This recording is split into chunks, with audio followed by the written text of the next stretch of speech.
పెద్దపల్లిలో దర్శనం చేసుకోవాల్సిన ప్రత్యేక వినాయకులు తిరుపతిలోని బాలాజీ ఆలయ నమూనాలో గ్రౌండ్లో ఏర్పాటు చేశారు. ఈ వినాయకుడు 61 పీట్లతో మనకు తిరుపతి బాలాజీ రూపంలో దర్శనమిస్తాడు. వినాయకుడు ఎకో ఫ్రెండ్లీ వినాయకుడు, గడ్డి కర్రలతో తయారు చేశారు.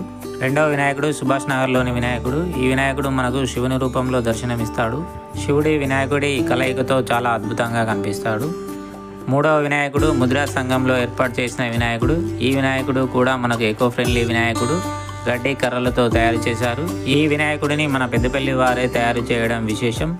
ఈ వినాయకుడిని గత 30 సంవత్సరాలుగా పెట్టడం జరుగుతుంది.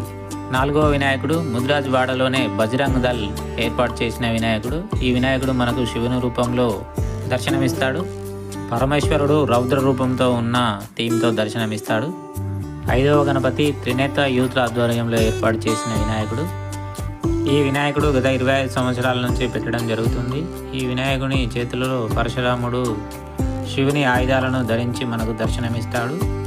ఈ వినాయకుడిని మొదటగా 3.5 రూపాయలతో ప్రారంభించడం జరిగిందని చెప్పారు. ఆరవ గణపతి ఆర్యవైశ్య భవన్లో ఏర్పాటు చేసిన గణపతి. ఈ వినాయకుడిని ఆర్యవైశ్య సంఘంలోని ప్రతి ఒక్కరి తరపున ఇక్కడ ఒక కలశాన్ని ఏర్పాటు చేయడం జరిగింది. అన్ని కలశాలకు ప్రతిరోజు పూజ చేస్తారు. ఏడవ గణపతి మార్కెట్ రోడ్లోని వెనుక వైపున ఉంటుంది. ఈ గణపతి మనకు ఆవుపై నుండి దర్శనమిస్తాడు. ఎనిమిదవ గణపతి ప్రగతి నగర్లో ఏర్పాటు చేసిన వరసిద్ధి వినాయక గణపతి. ఈ వినాయకుడు మనకు రాముడితో పాటు దర్శనమిస్తారు. మీకు తెలిసిన ప్రత్యేకమైన థీమ్తో కూడిన వినాయకులు ఉంటే కామెంట్ చేయండి.